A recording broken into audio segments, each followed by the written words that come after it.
Vous avez tout bien fait. L'offre est rédigée, elle est partout, le brief est clair et les candidats arrivent. Eh ben c'est non. Encore, toujours. Ce n'est pas de votre faute. Enfin si, un peu. Mais c'est surtout structurel. Et ça, on peut le régler. Parce que voilà ce que personne ne vous dit en réunion. C'est que le multicanal, c'est pas une stratégie de diversification. C'est une stratégie de couverture. Vous couvrez mieux le même territoire. Vous ratissez plus large le même bassin. Et vous obtenez plus de candidatures des mêmes profils. Et c'est logique, parce que les mêmes profils sont sur tous les canaux. Ce sont les profils visibles, actifs, en recherche déclarée. Et sur un poste vraiment complexe à pourvoir, votre candidat idéal, il n'est pas là. Il n'a pas mis son CV en ligne un dimanche soir en regardant Koh-Lanta. C'est bien le dimanche soir le Koh-Lanta ? Je ne sais plus. Les profils rares sont rares pour une raison très concrète. Ils ne postulent pas. Ils ne sont pas sur Welcome to the Jungle à faire défiler les offres.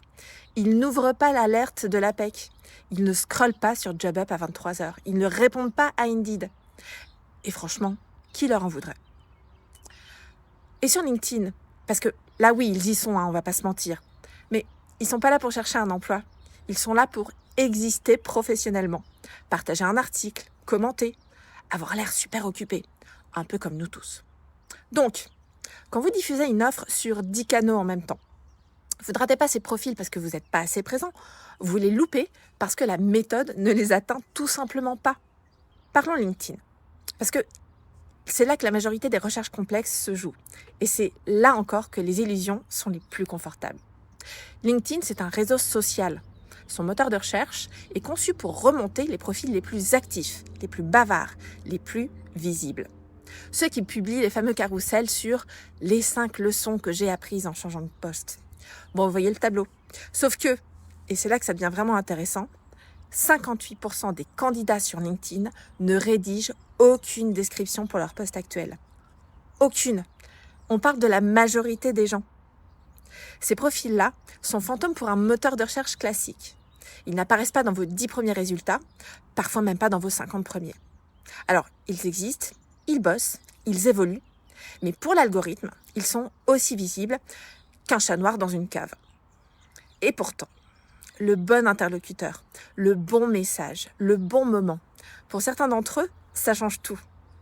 3 mots-clés dans une barre de recherche et un filtre localisation, c'est pas du sourcing, c'est de l'attente organisée. Alors oui, c'est confortable, mais ça reste de l'attente. Le sourcing actif, le vrai, ça se pense, ça se construit et ça se déplace bien au-delà du mot-clé. Ça commence par une question que la plupart des gens ne se posent pas vraiment. Où vit vraiment le profil ?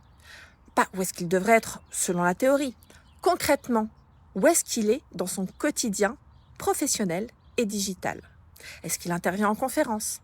Est-ce qu'il a publié quelque chose ? Signé quelque chose ?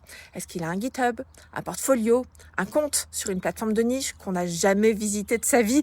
Et c'est tout à fait normal, chacun son métier. Ensuite, ça se construit. Des requêtes booléennes précises, croisées et surtout itératives. L'identification des signaux faibles. Des approches personnalisées et pas des copier-coller du même message à 200 personnes avec juste le prénom qui change. Ça compte pas comme personnalisation, désolé. Et il faut se déplacer hors de LinkedIn quand LinkedIn ne suffit plus. Sur des forums spécialisés, sur des plateformes techniques, sur des bases de données sectorielles ou des réseaux dormants qu'on va réactiver. Être partout, c'est pas chercher. C'est attendre. Alors certes, à 10 endroits en même temps. Mais l'attente, ça ne trouve pas les profils qui ne cherchent pas. Vous gérez des dizaines de postes en simultané. Vous avez les managers sur le dos, des délais qui glissent, des reportings à rendre et un ATS qui vous déteste personnellement. Ou en tout cas, c'est l'impression que ça vous donne. Vous n'avez pas le temps de construire une stratégie de sourcing sur mesure pour chaque poste. Et vous n'avez pas à le faire.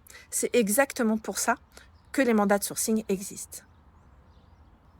Chez The White Rabbit, on travaille exclusivement sur les postes que les méthodes classiques ne résolvent pas. Ceux qui sont ouverts depuis beaucoup trop longtemps. Ceux pour lesquels vous avez déjà tout essayé. Ceux où le brief est cristallin, mais les candidats restent introuvables. Qu'on soit en France, en Suisse romande, le problème reste exactement le même. Nous, on ne multidiffuse pas. On ne fait pas du volume, on construit une stratégie de recherche spécifique à chaque poste, à chaque secteur, à chaque réalité de marché.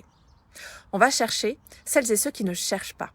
On les identifie, on les approche et on les engage avec le bon message, dans le bon contexte, pas avec un copier-coller d'un message de masse envoyé un mardi à 22h. Des profils qualifiés, sourcés activement et présentés avec un brief complet. Voilà ce que vous obtenez avec nous. Si vous avez un poste ouvert depuis plus de 2 mois sans résultat satisfaisant, on a peut-être quelque chose à se dire. Le lien est juste en dessous. Je vous propose un premier échange de 30 minutes, évidemment sans engagement. On ne cherche pas à travailler avec tout le monde. On cherche à travailler sur les postes qui le nécessitent. À très vite et bon courage pour votre ATS, Vraiment.